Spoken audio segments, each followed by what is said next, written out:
relação intrínseca entre cultura e consumo é um fenômeno complexo que permeia nossas vidas diárias de maneiras sutis e, por vezes, imperceptíveis.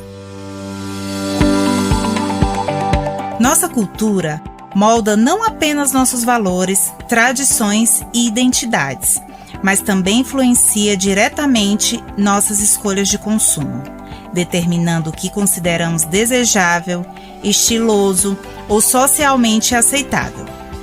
Publicidade, mídia e até mesmo expressões artísticas desempenham papéis cruciais na formação de tendências e na promoção de produtos como símbolos culturais. Em meio a esse contexto, emerge o intrigante conceito de anticonsumo, uma reação consciente e crítica à cultura do consumo excessivo. O anticonsumo busca romper com a mentalidade de acumulação desenfreada, propondo um retorno a escolhas mais reflexivas e sustentáveis. Este contraponto ao consumismo sugere uma abordagem consciente, onde a qualidade e o significado superam a quantidade, desafiando as normas culturais que muitas vezes perpetuam o ciclo incessante de compra e descarte. Ao optar por um estilo de vida anticonsumista, as pessoas buscam quebrar o ciclo tradicional, promovendo práticas mais conscientes e sustentáveis. Desta forma, o anticonsumo não apenas representa uma mudança de comportamento individual, mas também questiona as estruturas culturais mais amplas que perpetuam o modelo de consumo excessivo, incentivando uma abordagem mais equilibrada e ética em relação aos bens materiais. Vem com a gente discutir esse assunto. Oi, Melissa. Olá. Tudo bem? Tudo bem, e você? Pronta aí para mais um episódio? O nosso último episódio da temporada 1. Ai, é um dia feliz pra gente, a gente saber que chegou esse dia, né? Alguns meses atrás era um projeto e agora é uma realidade, a gente encerrando essa nossa primeira temporada. Então, vamos começar esse episódio agradecendo a nossa audiência, os nossos ouvintes. Isso pra gente é muito importante.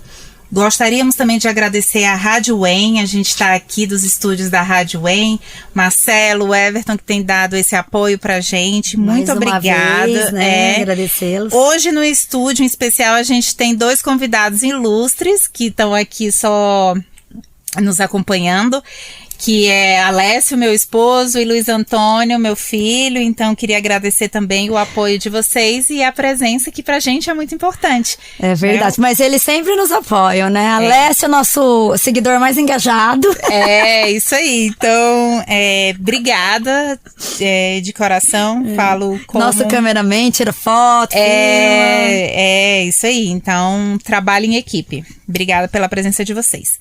A gente vai começar discutindo esse tópico, né? A gente vai falar um pouquinho de cultura, consumo e anticonsumo. E como a gente sempre faz, a gente inicia falando o que é esse anticonsumo, porque trabalhar a definição é uma prática, né? Um hábito da gente que é acadêmico, mas é importante para que as pessoas situem sabendo o que significa e consigam explicar de uma maneira mais objetiva. Então, a definição de anticonsumo, ela tem a ver com uma filosofia, um estilo de vida que vai contestar esses padrões tradicionais, né, do consumo, principalmente desse consumo que é desenfreado, buscando uma abordagem um pouco mais consciente em relação a essas escolhas de compra. Então, o anticonsumo, ele surge a partir de um pensamento mais crítico, e é assim mesmo que as ciências sociais aplicadas, né, ela vai avançando a partir do momento que a gente tem um fenômeno, tem alguma coisa que acontece na nossa sociedade e a gente vai pensando sobre esse fenômeno e aí a gente vai desenvolvendo um olhar mais crítico. E foi assim que surgiu todos os estudos envolvendo o anticonsumo, tá? Às vezes, algumas compras e alguns processos de compra, eles são relacionados com essa ideia de felicidade, de ser feliz. Então, o anticonsumo, ele vem contestar um pouco também dessa visão de que a felicidade ela está baseada apenas nessa compra de itens materiais. Então, isso tem uma influência de movimentos sociais que vieram olhando o impacto que a gente tem deixado aí no planeta, né, na sociedade. Tem muito a ver com essa consciência ambiental também, com uma crescente insatisfação, porque não necessariamente comprar e ter a posse de um item vai significar a felicidade, a saúde emocional, né, psicológica das pessoas. Então, tudo isso veio sendo levantado e contestado.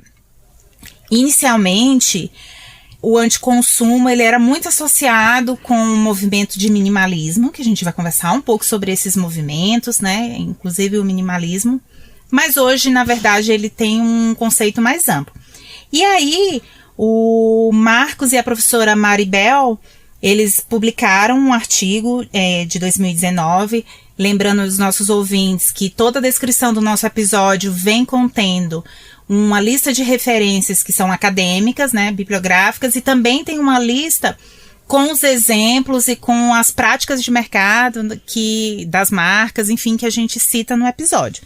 Então, esse artigo especificamente, ele vai trazer um pouco dessa transformação, né, do conceito aí de anticonsumo, vai mostrar como todas as empresas e os sistemas capitalistas, a partir dos movimentos, eles criam também uma resistência a isso.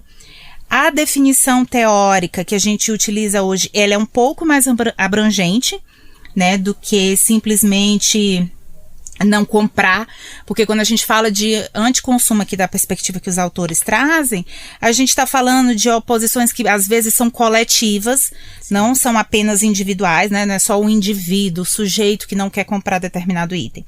Às vezes o coletivo é organizado para um boicote, por exemplo. Então a gente tem oposições que são organizadas também, que são públicas, manifestações públicas, ações individuais, no cotidiano, às vezes até você decide isso ali no momento, numa gôndola no supermercado, quando você vai pegar o item e você decide levar ou não, né? Então, é um movimento que ele está sendo transformado e ampliado dia a dia. O Chatidakis, não sei falar exatamente o nome, tá?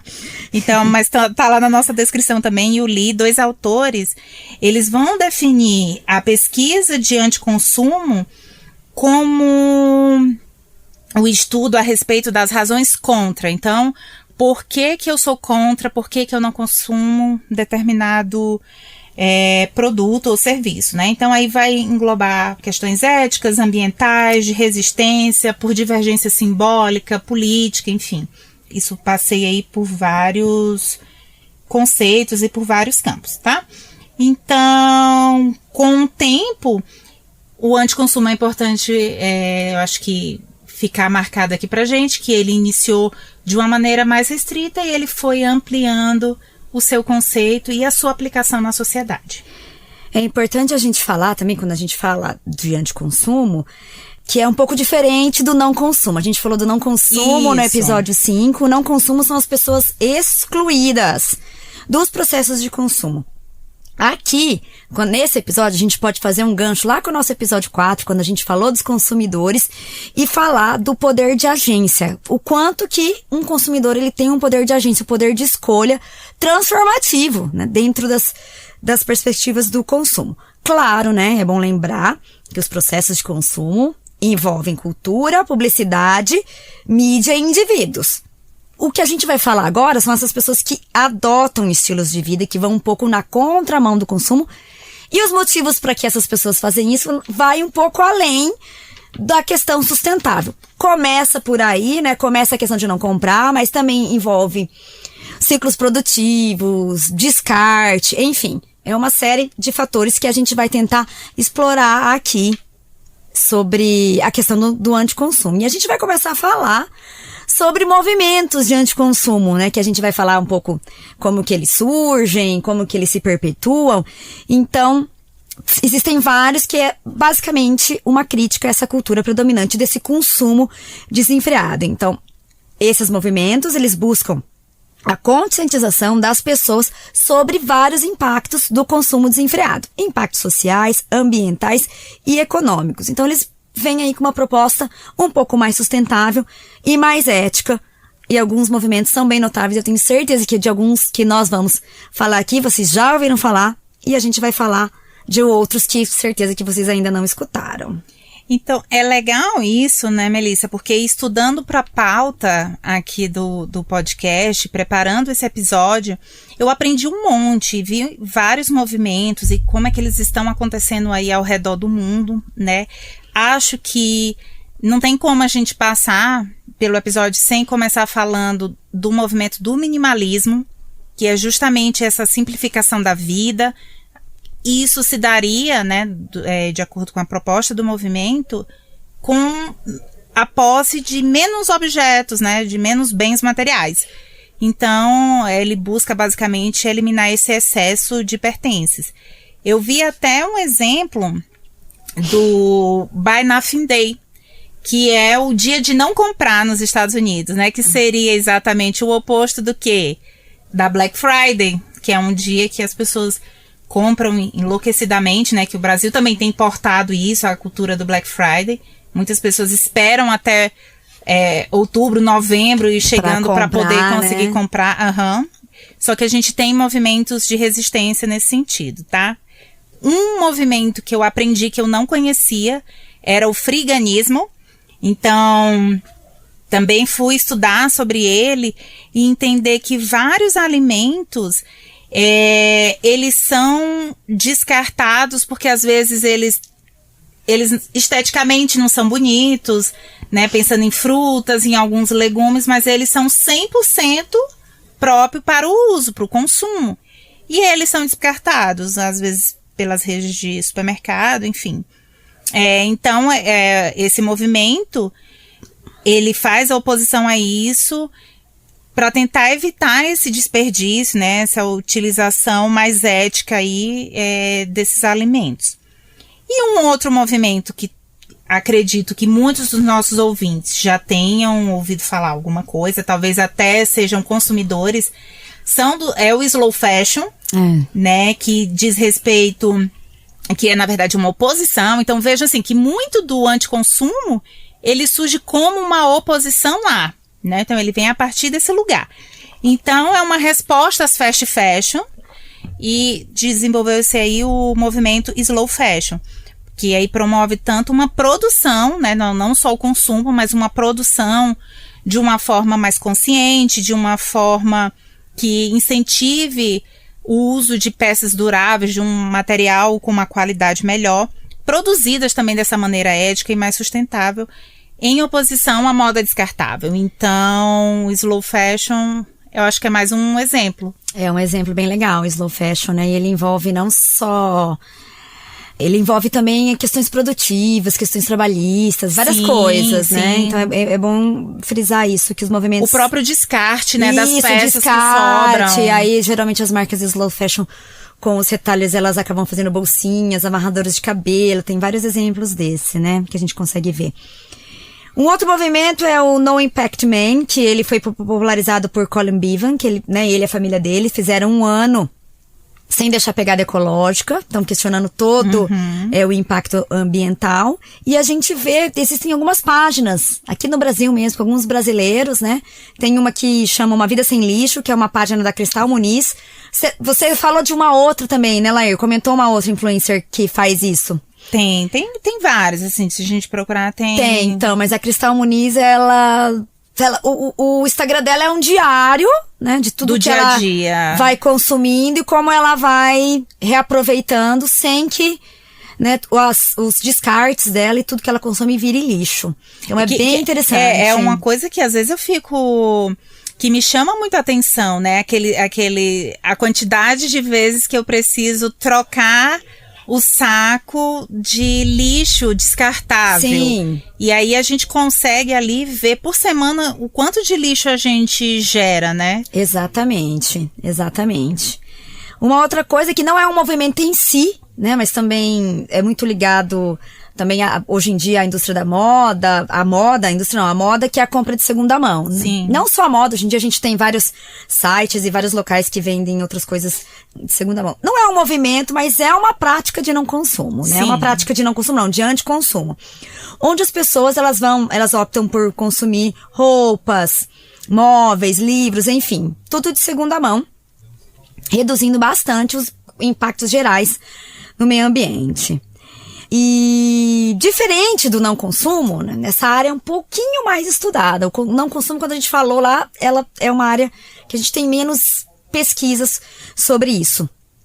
E aqui eu queria trazer a gente trouxe um artigo do professor Martin Woodhead. É uma pesquisa qualitativa com 15 entrevistados autodenominados minimalistas. Então ele, né, pesquisou pessoas... É difícil, né? Essa pesquisa que as pessoas precisam se autodenominar. Exatamente, né? Elas precisam, né, se considerar. Então ele fez entrevistas com essas pessoas, como que elas praticam o minimalismo, né, na vida delas. E elas têm sempre o consumo sustentável como uma limitação de consumo. Então, eles, né, obrigatoriamente compram menos, de uma maneira muito ativa, consomem tudo até o final e fazem um consumo bem intencional. Muitas vezes, né, pautado na ética e na sustentabilidade. Uma coisa muito interessante que ele percebeu é que, muitas vezes, obviamente, as práticas de consumo dessas pessoas denominadas minimalistas, né, elas são voltadas para questões ambientais e éticas, só que de uma maneira geral é muito mais voltada para o próprio bem-estar deles, né, porque eles se sentem melhor fazendo isso do que por uma coisa de sustentável, né? Meio que por tabela, né? Meio que por tabela. Então, a motivação intrínseca ali, mais profunda, é uma questão mais individual, não é uma questão muito da coletiva, né? Então, eu achei bem interessante esse estudo. Não, e interessante porque, como você falou, tem muitos casos, se a gente olhar no Instagram, no TikTok mesmo, pessoas compartilhando esses hábitos, né, de vida. Quando eu estava montando a pauta, eu lembrei, eu morei um período nos Estados Unidos. E eu me lembro muito que a gente ia ao supermercado com os galões de produtos de limpeza, sabão de lavar roupa, amaciante de roupa. E ao invés de comprar uma embalagem nova, tinham máquinas, né, como máquinas que a gente colocava moedinha, escolhia o produto e ele colocava o refil.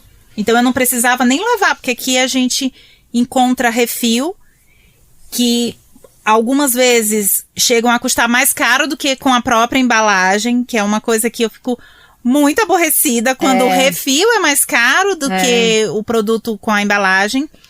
E aí só que tem um lixo, né? Que vai ter a embalagem do refil. Ela é menor do que a original, mas ela existe. E eu lembro de nos Estados Unidos levar esses produtos para máquinas, colocar uma moedinha e ele abastecer. Então eu me lembro disso, que era uma prática muito legal. Falando de exemplos também aí que a gente vê na internet, a gente tem a família Johnson, né, que eles têm um projeto conhecido como The Zero Waste Home. Então eles tentam reduzir esse lixo doméstico. Tem o Fumio Sasaki, que é o autor do livro Adeus Coisas, que é um minimalista japonês. Então ele vai tentando trazer a sua jornada, né, e compartilhar. Tem coisas que a gente pensa, nossa, não, impossível. E quando você vê como as pessoas fazem isso na prática, a gente vê que é realmente possível, né? Então, quem é minimalista, ou então quem tem essa pegada de minimizar essa pegada de carbono, enfim, e o desperdício, ele costuma, por exemplo, comprar coisas a granel. Ao invés de comprar o arroz de 5 quilos em uma embalagem, comprar os produtos a granel em uma feira. Né? Leva a própria embalagem. Leva, né? Eles levam, às vezes, os potes, às vezes os potes são maleáveis e ele nunca deixa faltar tudo, então vai comprando aos poucos para não ter que ir ao mercado para levar tudo, né? Mas produtos tipo temperos, já leva o potinho e vai abastecendo lá para não ter que comprar uma embalagem. É muito interessante, né? Porque a gente vê quais são os desdobramentos de práticas, né, anticonsumistas tem na vida das pessoas, né? Olha só, né? Se você resolver, né, entrar e ser um adepto, né, de um minimalismo desse, não é minimalismo esse, né? Como que é o nome do movimento? Ah, não, eu tô falando... Você tá falando de exemplo, eu tô falando de exemplos, mas assim, os movimentos, né? Na verdade, são de lixo zero, né? Então, seria a ideia do lixo zero. Então, você imagina, né, quais são os desdobramentos do seu consumo pra compostagem, né? Você tem amigos que fazem? Tenho amigos que fazem compostagem. Eu acho muito legal a compostagem. Então, os orgânicos e materiais não orgânicos também. É um modo de viver. Exatamente, um estilo de vida. É um estilo de vida e que ele é aprendido, né? Sim. Ele não nasce pronto. E é interessante como a gente percebe que ele às vezes retoma coisas do passado. Nessas férias, nas minhas últimas férias, eu estive em Açu, no Rio Grande do Norte. Um beijão aí para todos os nossos ouvintes que estão no Nordeste. E lá, de manhã cedo, passava o leiteiro na rua, então as pessoas iam com o seu bule, a chaleira, para esquentar o leite. Não tem a embalagem do leite, né? Um leite fresco que passava na rua, como diz o meme, como faziam os maias, os astecas e os incas. Então, né, é interessante isso como algo que parece muito novo. Na verdade, a gente retoma práticas que já existiam, né? Eu acho que um movimento também que vale a pena citar, porque tem muito a ver com o nosso dia a dia, essas dinâmicas, é o The Tiny House Movement. Aqui no Brasil tem uma influenciadora digital, talvez uma que tem maior quantidade de seguidores no Instagram, que é a Virgínia Fonseca. E ela tem mostrado a construção de uma casa, né, da casa dela, que é uma grande mansão. Parece um shopping center, tem muitos memes também, assim, sobre a construção dessa casa. Mas o certo é que é exatamente o oposto do Tiny House Movement, né? Então, enquanto algumas pessoas estão construindo casas enormes, o Tiny House vai falar, olha, vou construir somente o necessário, aquilo que eu preciso. Então, eu acho que é um exemplo. Tem um movimento que ele foi criado na Holanda, ele foi criado em 2009. Se chama Repair Café. Ele é basicamente contra a obsolescência programada, que vamos conversar sobre a obsolescência programada já. Sim. Mas é onde existem encontros de voluntários, onde o incentivo é consertar ao invés de jogar fora. Então a gente, né, eles marcam data e local, e as pessoas levam produtos lá, e os voluntários vão e consertam coisas que estão quebradas ao invés da pessoa jogar fora. Esse é um movimento que ainda no Brasil é pequeno. A gente só tem canal, a gente, né, só achou cadastro no mapa em Santos e em Porto Alegre, mas é um movimento que tende a crescer, né, exatamente como os outros movimentos, porque existe essa questão do desperdício, né. E aí, né, além de a gente falar de movimentos, a gente começa a ter necessidades de novos modelos produtivos, né? Novos modelos econômicos. E eu acho que essa é uma das partes mais desafiadoras. Por quê? Porque todo esse movimento que a gente tem falado do anticonsumo, ele tem uma natureza social, sim. Ele tem uma natureza que também é comportamental, mas o cerne da questão, ela é também econômica. Sim. Então, para ser viável, essa equação tem que fechar, né? Então, economicamente, isso precisa ser viável. Não é importante apenas que seja sustentável. É importante que seja acessível. Exatamente. Então, como é que a gente torna isso acessível para as pessoas, né? Então, a Academia de Marketing mesmo tem se debruçado muito sobre essas perguntas para a gente tentar responder isso e para a gente tentar fomentar essa resposta. E a economia circular, né, nenhum momento é a pretensão de ser uma resposta única, até porque é um problema complexo. Claro. Mas a economia circular pode ser um ponto de partida para a gente entender um pouco essa prática, né? Então, a economia circular e o anticonsumo, elas vão estar ligadas através desse objetivo comum aí de promover prática mais sustentável, mais consciente, enfim. E afinal, o que é economia circular? Talvez alguns dos nossos ouvintes já tenham ouvido falar, talvez alguns não, mas a economia circular basicamente é um modelo econômico que ele vai tentar otimizar os recursos para reduzir o desperdício e minimizar esse impacto ambiental.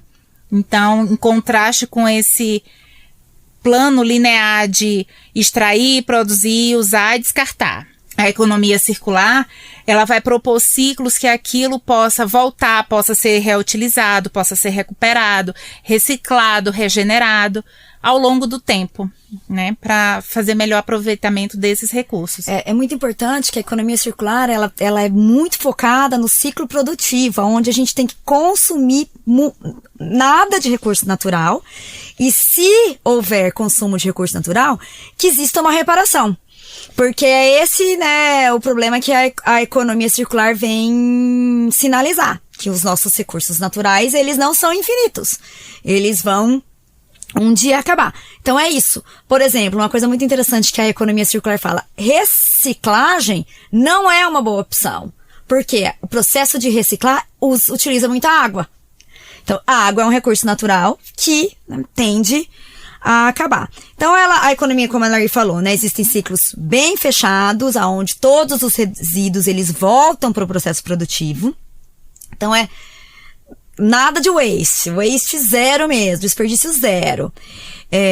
Existe daí o design pensado para isso, quando a gente fala de design de uma maneira bem abrangente, né, de produto, de produção, de serviço.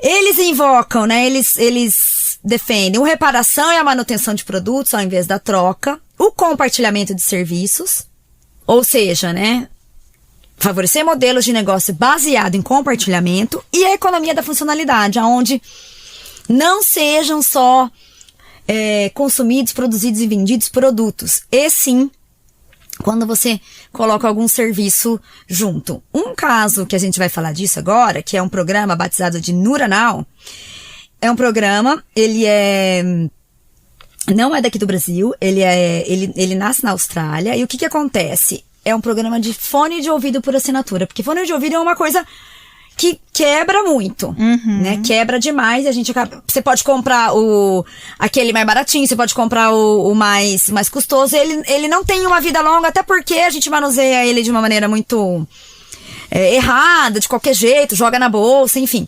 E acaba, né, sendo um produto que é muito destruído. Então, esse é um produto que você paga por mês, e aí, quando você não tem mais o fone, você devolve, e eles vão fazendo essa substituição, e eles vão arrumando esses fones e colocando de novo para rodar.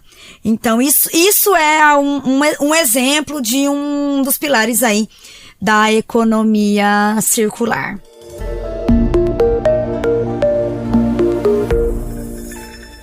E agora, né, chegou a nossa hora da nossa dica cultural. A gente traz aqui um documentário espanhol, sobre obsolescência programada, chamado em inglês The Light Bulb Conspiracy, que é um documentário que começa falando como que a obsolescência programada surgiu.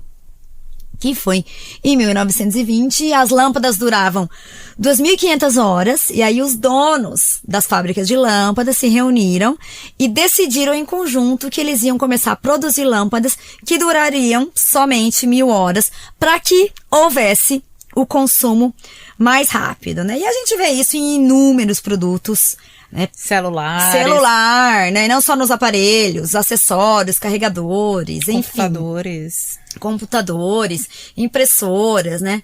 Televisão mesmo, né? Enfim, os produtos eles já são pensados, né?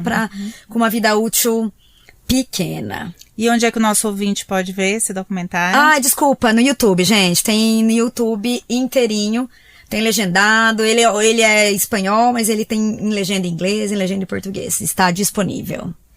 É isso aí. Assistam e depois compartilhem com a gente a impressão de vocês. Pra gente é importante ouvir esse feedback. Já passando aqui para a última etapa do do nosso episódio, né, sobre anticonsumo. A gente vai conversar um pouco sobre economia compartilhada.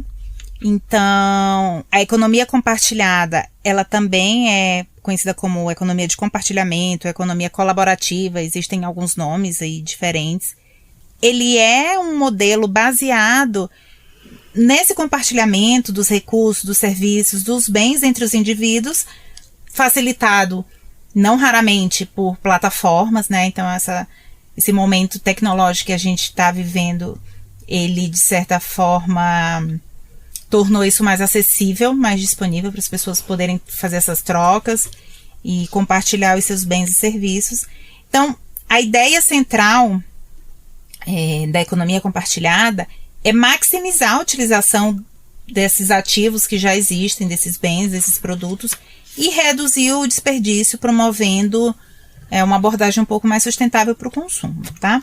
A economia compartilhada, assim como a economia circular, ela também vai ter algumas características, e a gente também vai conversar com vocês aí sobre essas características da economia compartilhada.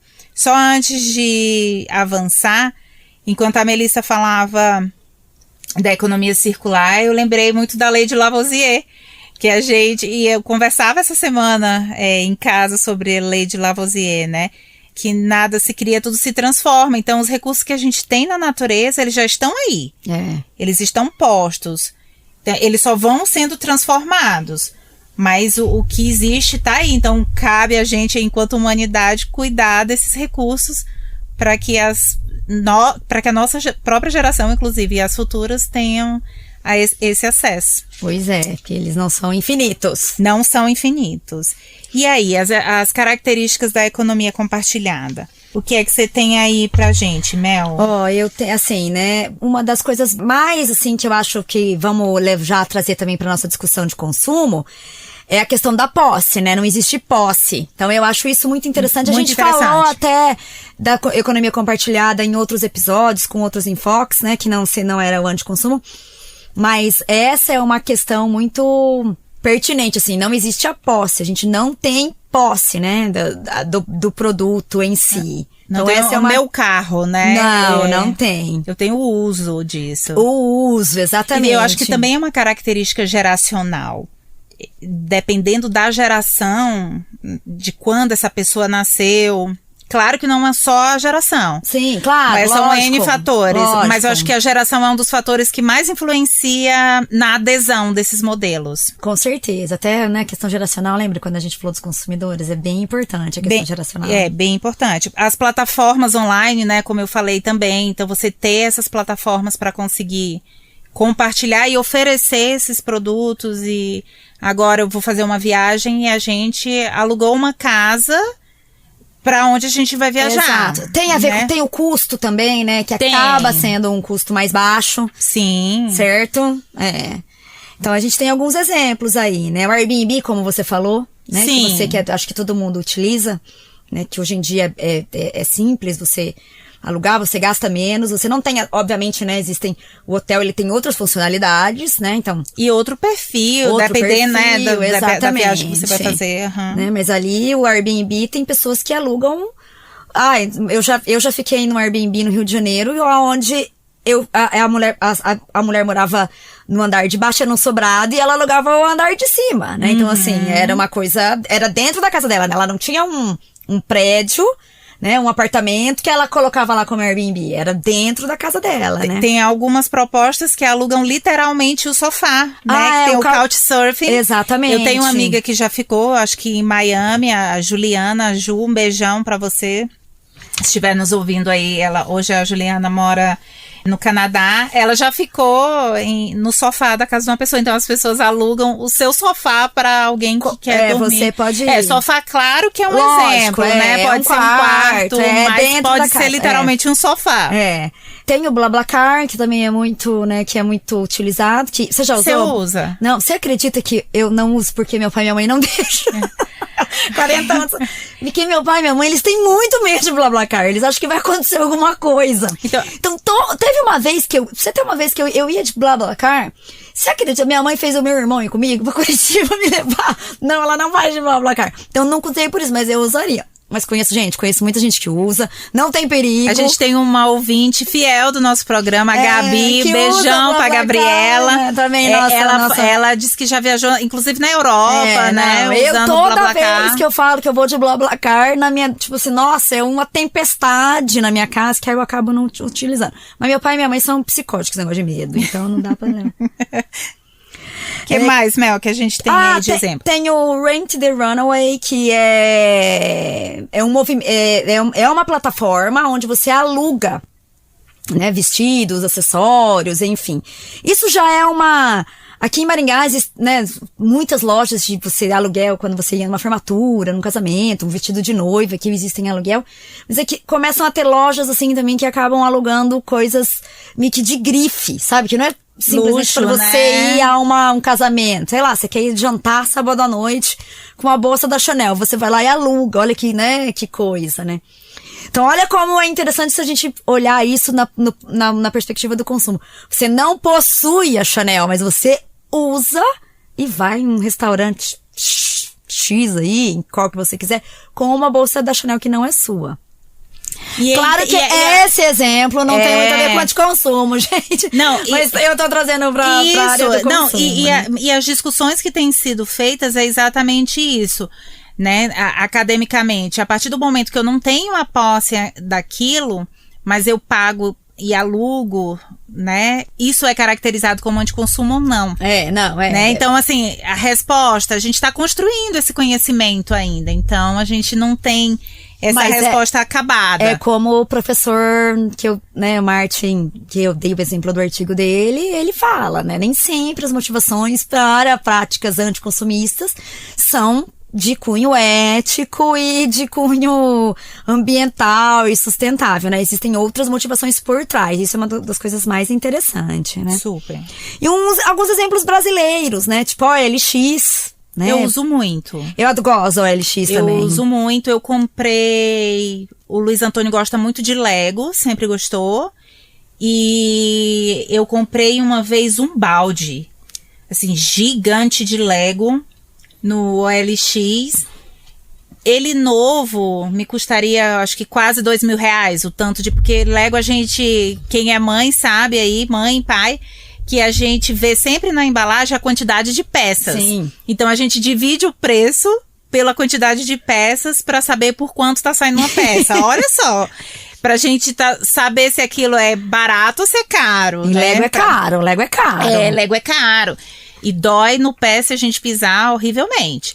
E aí eu comprei, assim, esse balde, sei lá, por uns R$300. E foi muito interessante, porque além da economia, eu disse, gente, tá muito barato, não é possível. Mas deu tudo certo, chegou certinho. E conversando com o dono, a pessoa que me vendeu, né? Ele falou que ele estava mudando de país, né? Ele estava indo embora do Brasil e ele não tinha como levar o Lego. E ele já tinha mais de 40 anos. O Lego dele era um brinquedo de infância. Existia um afeto. Ele não queria simplesmente doar. Ele queria se desfazer para alguém, para outra criança. Então ele foi vendo, ele já tinha recebido outros pedidos, né, de compra. Mas eu consegui conversar com ele sobre, né, quem era a minha criança, enfim. E aí ele falou, nossa, que legal, que eu sei agora para quem que vai isso. Olha, então veja, também tem isso, né, nessas trocas que vão acontecendo. Tem também a Quinto Andar, que é uma plataforma que facilita o aluguel de imóveis, conectando proprietários e inquilinos de uma maneira mais ágil, mais simplificada, né? Porque a gente sabe que os processos burocráticos de uma imobiliária são grandes. Tem o Bora, né, de Bike. Tem o Bora de Bike, que é o seu aluguel. Você troca a sua bicicleta, você aluga em determinado ponto. A gente tem várias iniciativas brasileiras. Tem várias iniciativas, né? Acho que bem legal. Já finalizando aqui o nosso episódio, acho interessante falar dos desafios que as pessoas enfrentam quando elas assumem essa postura anticonsumista, né? E como é que isso se desdobra para ela enquanto sociedade, enfim. Existe uma pressão que ela é social e cultural. Então, imagine a gente ir à feira com os potes. Exato. Para você comprar o seu arroz, o seu feijão. Muitas vezes você pode enfrentar resistência, às vezes da família, dos amigos, na sua adesão por essas escolhas. E alguma de praticidade também, né? Porque você daí tem que se movimentar, por exemplo, aí à feira você tem que lembrar de pegar os potes, às vezes você tá em algum lugar passando em outro, né? Então, assim, existem alguns fatores que você tem que pensar, né, de adotar, por exemplo, essa prática, né, de usar menos embalagens. Não necessariamente precisar de uma roupa nova pro Natal, né? Então, socialmente, final de ano as pessoas ficam, eu quero uma roupa nova para passar o Natal. Exatamente. E a pessoa que diz, não preciso. Estamos no capitalismo onde, né, o consumo, ele é incentivado o tempo inteiro. A gente também tem aí publicidade e influência do marketing, né, o tempo todo, com mensagens persuasivas, né, necessidade de trocar, e isso também é uma resistência, né, você precisa ser resistente, é um desafio que você vai enfrentar. Facilidade e a conveniência do consumo. Claro. Então, tudo isso que a gente falou e deu esses exemplos, algumas dessas situações vão ser mais convenientes. Exatamente. Outras nem tanto, né? O Airbnb mesmo é diferente de um hotel que eu vou chegar e vai ter alguém na recepção. Exatamente. O Airbnb eu vou ter que falar com aquela pessoa, dependendo do país que você for viajar, é outra língua, você vai ter que se comunicar com aquela pessoa. Geralmente você tem que fazer a limpeza, não tem uma pessoa limpando, o auto né? check-in, né? Não vai ter uma recepção te esperando, você precisa combinar horários, enfim, trocar senha. Então, a gente tem essa questão. E produtos sustentáveis, muitas vezes, eles possuem um custo mais elevado.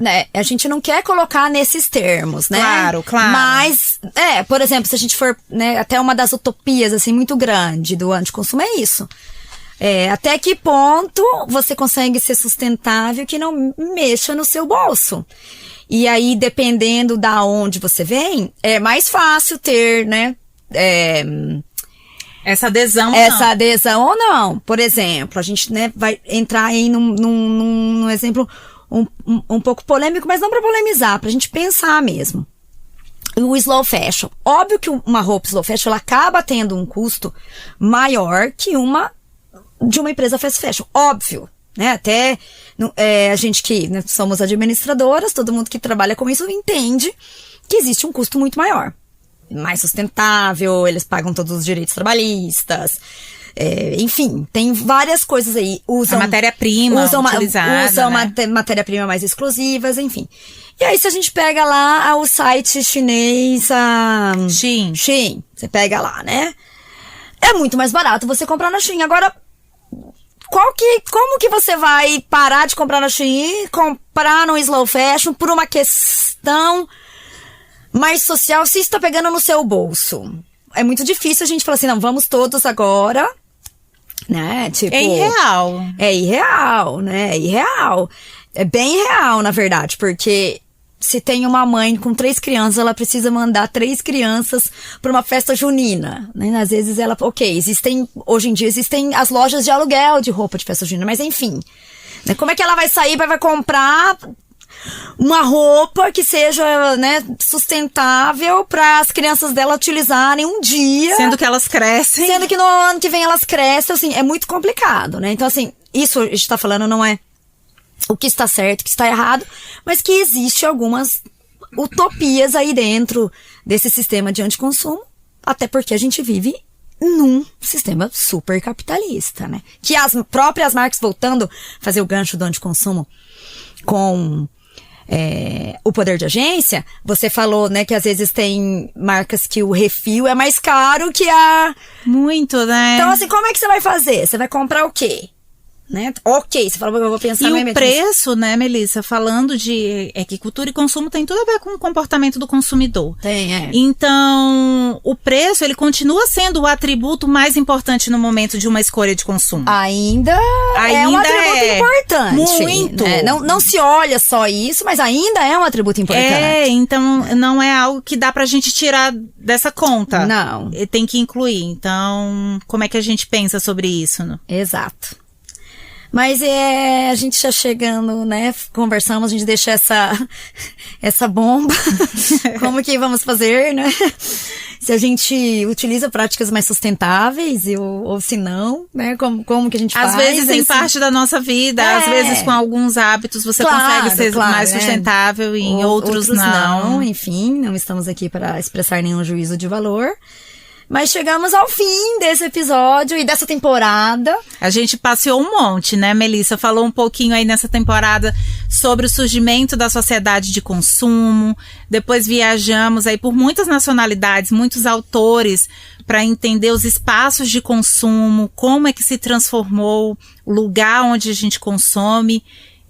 Das feiras medievais até o metaverso. Exato. A gente conversou um pouquinho sobre o consumidor, essa figura cultura enigmática. Material, falamos de cultura material. Sim, o que significam os objetos, né? E os artefatos, e qual é a diferença disso, e qual o significado e a importância. A gente falou também do não consumo, daquelas pessoas que são excluídas dos processos de consumo. E a gente finaliza aqui a nossa primeira temporada com o anticonsumo, como movimento, como alternativas, o que é que existe, quais as ações, quais são os caminhos possíveis e como a gente se enxerga aí nesse turbilhão de informações e de novidades. É isso, esperamos vocês, porque vai ter segunda temporada. Vai ter segunda temporada, ela já tá no forno, já sendo preparada, exatamente. Daqui a pouco ela é lançada. Então, a gente queria agradecer vocês que nos acompanharam durante essa primeira temporada. A gente fica super aberto a sugestões, a trocas.